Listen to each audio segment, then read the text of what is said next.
এত এত অল্প দামে অবাক তো হতেই হবে। লেয়ার মলমল পাও, এটা তো আরো বেশি সুন্দর অ্যান্ড স্নিগ্ধ কালার, তাই না? এটারও কিন্তু দামান পাটটা ভীষণ সুন্দর, আমারটা একটু ডিফারেন্ট করে মেক করে দিয়েছে আমার টেলর, দেখেছেন?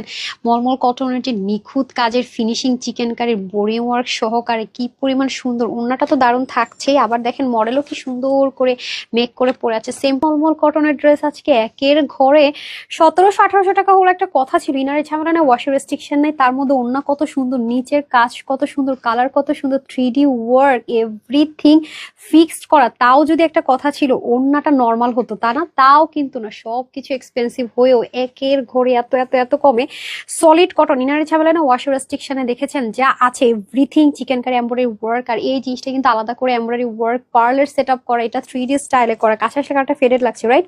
এই দেখেন খুব সুন্দর করে একদম 100% কটন প্রেমীদের জন্য। ব্যাক পার্টটাও দেখেন কি পরিমাণ সুন্দর, আর এই বোরিং ওয়ার্কটা, এটা মানে